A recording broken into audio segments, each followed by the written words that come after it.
She yelled, "You don't control what I do with my life," after canceling our weekend plans for a girls' trip. I said calmly, "You're absolutely right."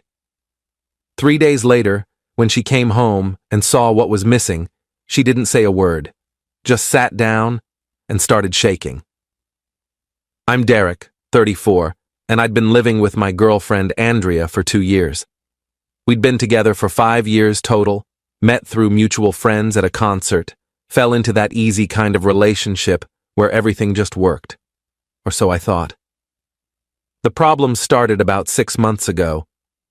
Andrea became increasingly flaky with plans. She'd commit to something, dinner with my parents, a weekend trip we'd been planning, even just a quiet night in, and then cancel last minute. Always with an excuse that sounded reasonable on the surface. Work emergency, friend crisis, feeling under the weather. 1 or 2 times, fine. But it became a pattern. The breaking point happened 2 weeks ago on a Wednesday night. We'd been planning a weekend getaway to this cabin in the mountains for over a month. I'd taken Friday off work, packed our hiking gear, made reservations at a restaurant she'd been wanting to try. Thursday evening, I came home to find Andrea on the couch, phone in hand, smiling at the screen. "Hey," I said, setting down my work bag.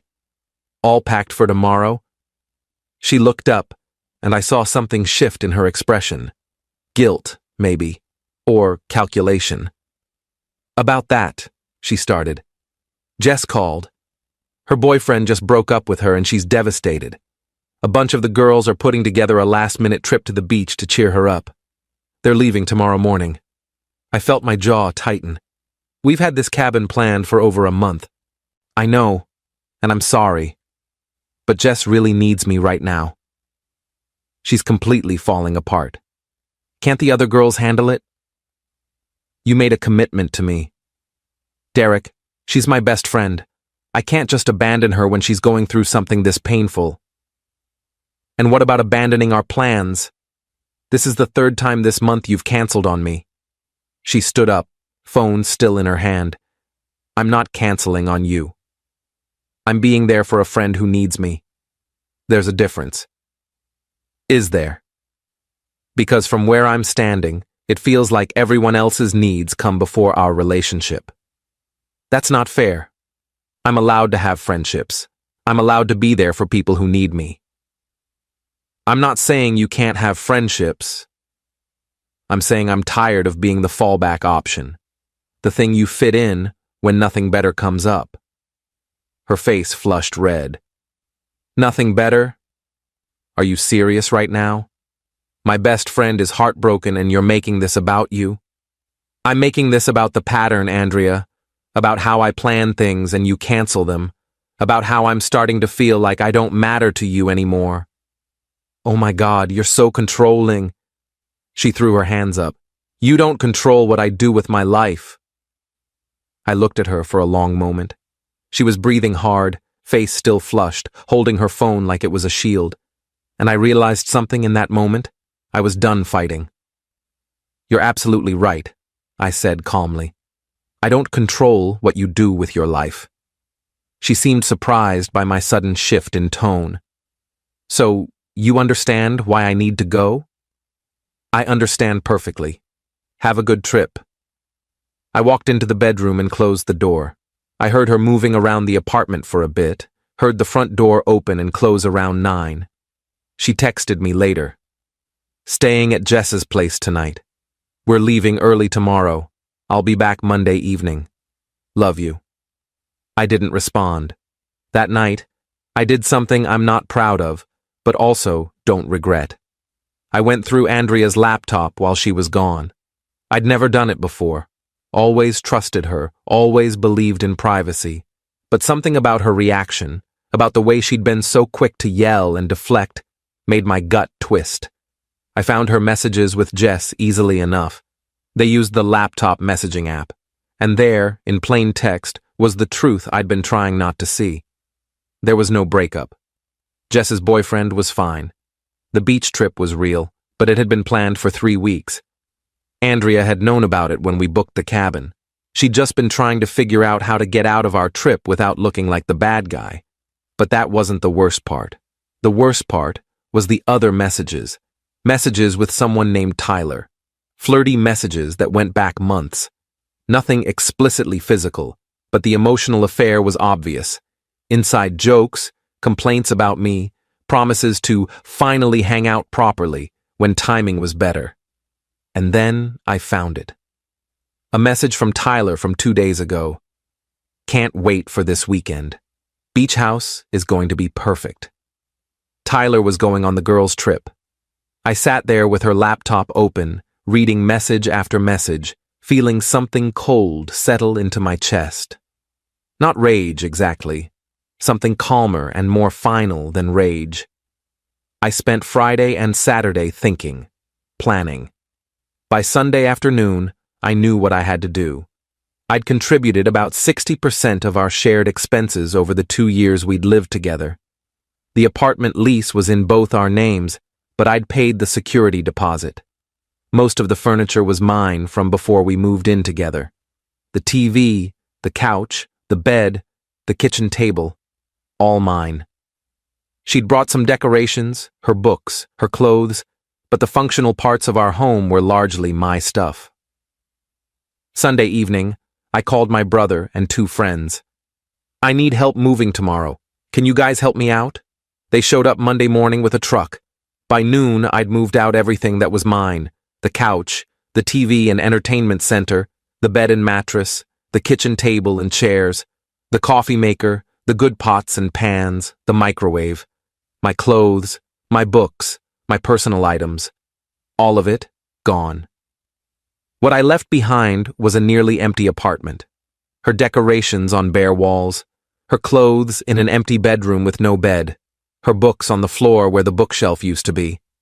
The kitchen had her dishes and cheap cookware she'd had since college, but no table to eat at, no good appliances to cook with. I also left behind a note on the kitchen counter, the only surface left to put it on. Andrea, you're right. I don't control what you do with your life, but I do control what I do with mine. I found the messages, with Jess, with Tyler, all of it. I know Tyler went on your girls' trip. I know you've been lying to me for months. The lease is in both our names, so legally you have as much right to stay as I do. But everything that was mine is now at my new place. You can keep the apartment if you want it. The rent is due on the 1st. Don't contact me. We're done. Derek. I left my key on top of the note and walked out. Update 1. I spent Monday afternoon and evening settling into my new apartment, a smaller place across town that I'd found and put a deposit on over the weekend. My brother helped me set everything up. Around 7 p.m., my phone started buzzing. 17 missed calls from Andrea, 12 text messages that progressively went from confused to angry to panicked.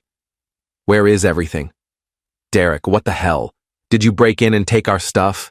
This is insane. You can't just take everything.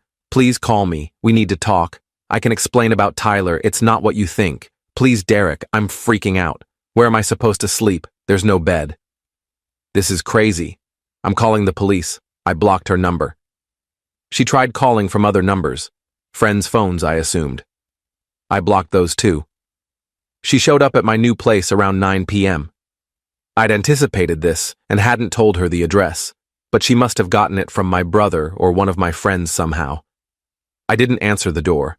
Just listened to her knock and call my name for 20 minutes before she finally left. My brother called me around 10. Andrea's been calling me. She's losing it, man. Says you stole all her furniture. It's my furniture. I bought it. I took it. I know, but damn. She's saying she has nowhere to sleep. She has an apartment. She can buy a bed, like an adult. Fair enough. Just wanted to give you a heads up that she's going scorched earth. Calling everyone we know, telling them you abandoned her without warning. Let her talk. Anyone who matters will hear my side. Tuesday morning, I got a call from our former landlord. Derek, I've got Andrea here saying you removed all the furniture from the apartment. Is this a situation I need to be concerned about? Everything I removed was mine. I paid for it before we moved in together. She has no legal claim to any of it. But I'm off the lease as of today. I'm emailing you formal notice right now. She's saying she can't afford the rent on her own. That's not my problem anymore. She has 30 days to figure it out, same as any tenant. I sent the formal notice, copied Andrea on it. The lease had a clause allowing either party to terminate with 30 days' notice as long as rent was paid through the notice period. I paid my half of the next month's rent. What Andrea did after that was up to her. Tuesday afternoon, Jess called me. I'd forgotten to block her number. Derek, you need to calm down and talk to Andrea. You can't just destroy her life like this over a misunderstanding. Misunderstanding? She's been emotionally cheating on me for months. She lied about the trip. Tyler was there with you, wasn't he? Silence. That's what I thought. You helped her lie to me, Jess. You're not the friend to call here. Tyler's just a friend. Nothing happened between them. I read the messages. Maybe nothing physical happened, but she was building a backup relationship while stringing me along. That's not nothing. She loves you, Derek. She made a mistake. No, she made a series of choices. And now, I'm making mine. Don't call me again. I blocked her too. Update 2. Wednesday evening, I got a call from my mom. Derek, honey, what's going on? Andrea's mother just called me very upset. I explained everything. The canceled plans, the lies, the messages with Tyler, finding out about the emotional affair. My mom listened without interrupting. So you took all the furniture? She asked when I finished. I took my furniture. Everything I'd purchased before we lived together or that I'd paid for during, she has her belongings. She just doesn't have the furniture I provided. That seems harsh. Maybe. But I'm done being the person who sacrifices and compromises while she does whatever she wants. She told me I don't control her life, so I removed myself from it. Completely. My mom was quiet for a moment. Your father did something similar when his first marriage ended, took everything that was his and left her with an empty house. I always thought it was cruel when he told me that story. And now? Now I understand it better.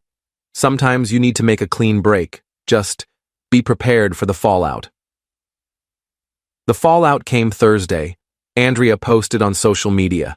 A long, emotional post about how her boyfriend of 5 years had stolen everything from their apartment while she was away helping a friend. How she'd come home to an empty apartment and a cruel note. How she was now effectively homeless and destitute. The post blew up. People I barely knew were commenting, calling me abusive, controlling, psychotic. She'd framed it perfectly. The heartbroken girlfriend abandoned by her cruel ex, who took everything and left her with nothing. She didn't mention Tyler. She didn't mention the lies or the emotional affair. Just painted herself as the victim. I didn't respond publicly. Instead, I messaged 3 of our mutual friends privately. People I trusted. People who knew both of us well. I sent them screenshots of Andrea's messages with Tyler, with Jess about planning the fake trip, all of it. I'm not asking you to pick sides, I wrote. I'm just asking you to know the full truth before judging me. 2 of them thanked me for showing them. The 3rd told me I was still wrong for how I'd handled it, that 2 wrongs don't make a right. I accepted that. Not everyone would understand. By Friday, the narrative started shifting. The friends I'd sent screenshots to had apparently shared them, with my permission. Suddenly, Andrea's post had comments asking about Tyler, asking why she'd lied about the trip, asking why she was conveniently leaving out the cheating. Andrea deleted the post Friday evening. Update 3. Saturday morning, I woke up to an email from Andrea. Subject line, please read this. Derek, I know you've blocked me everywhere, but I'm hoping you'll read this email. I'm not asking for forgiveness. I'm not even asking for us to get back together. I just need you to understand what actually happened. Tyler and I never slept together. We never even kissed. He's a friend I met through work, and yes, I developed feelings for him. But I never acted on them physically. I kept him at a distance because I was with you. I know that doesn't excuse the emotional part. I know I was wrong to confide in him about our relationship problems, to let it become what it became. But I never actually cheated on you in the way you think I did. The trip wasn't about Tyler. It was about me needing space to figure out what I wanted. I've been feeling trapped and confused for months. I didn't know how to talk to you about it. What you did, leaving me with nothing, taking everything while I was gone, abandoning me without warning, that was cruel. I know you're hurt, but what you did hurt me too. I came home to an empty apartment and I sat down on the floor and I couldn't stop shaking. Everything was gone. You were gone. Our whole life together, just erased. I'm not asking for the furniture back. I'm not asking for anything except maybe some basic human compassion. I'm staying with Jess now. I couldn't afford the apartment alone, so I gave notice. I'm starting over from nothing at 32 years old. If you ever cared about me at all, please at least acknowledge that what you did was extreme. Please give me that much. Andrea. I read it 3 times, felt the guilt try to creep in, felt the part of me that had loved her for 5 years want to respond, want to apologize, want to make it better. Then I closed the email and deleted it. Because here's what she still didn't get. I didn't do what I did to hurt her. I did it to free myself. Every piece of furniture I took, every item I removed, it wasn't revenge. It was reclaiming my life. She wanted space to figure out what she wanted? Fine. Now she has all the space in the world, and I have mine. Final update. It's been 6 weeks now. I've settled into my new place, made it feel like home. The apartment is smaller, but it's fully mine. No shared lease, no shared furniture, no shared anything. Just me and my stuff and the life I'm rebuilding. I've heard through mutual friends that Andrea is doing okay. She got a new apartment with a roommate, bought some secondhand furniture. She and Tyler apparently tried dating officially, but it fizzled out after 2 weeks. Turns out the fantasy was better than the reality. A few people still think I'm a monster for what I did. They see taking the furniture as this vindictive, cruel act. Maybe they're right. Maybe there was a better way to handle it. But I sleep fine at night. The apartment might have been half empty when she came home, but our relationship had been empty for months before that. I just finally had the clarity to see it and the courage to end it completely. Jess tried to reach out once more about 3 weeks ago. A long text about how Andrea was struggling, how she'd made mistakes but didn't deserve to be punished like this. I didn't block her this time. Just responded with, "She made her choices. I made mine. We're done here." My brother asked me last week if I had any regrets. About leaving? No, I said. About how I did it? Sometimes. But Andrea spent months lying to me, building a connection with another guy while keeping me as her backup. She yelled at me for wanting basic respect and commitment. What was I supposed to do? Keep fighting for someone who clearly didn't want to be there? You could have just moved out normally, given her warning. I could have, but would she have learned anything? Would she have felt the actual impact of her choices? Or would she have just spun it as me being unreasonable, me being controlling? He didn't have an answer to that. I've been on a couple dates, nothing serious yet. I'm not in a rush. For the first time in years, I'm actually enjoying being alone. Enjoying having space that's completely mine, making plans I know won't get canceled, living life without constantly wondering if I'm someone's second choice. Andrea sent me one more email 2 weeks ago. Just 2 lines. I hope you're happy. I hope this was worth it. I almost responded. Almost told her that yes, I am happy. That leaving was the best decision I've made in years. That she did me a favor by showing me who she really was. But I didn't. Because the truth is, she doesn't matter anymore. What she thinks doesn't matter. Whether she understands why I left doesn't matter. What matters is that I'm free. The furniture, the apartment, the shared life, all of it was weighing me down. And when I took it all away, when I left her with that empty space, I wasn't trying to hurt her. I was trying to show her what she'd already done to me. Edit. Some people are asking if I feel guilty about the furniture situation. Sometimes, yes. But then I remember coming home to a half-packed apartment countless times, remember the canceled plans, remember reading those messages with Tyler. The furniture was mine. Taking what's mine isn't theft, and it's not revenge.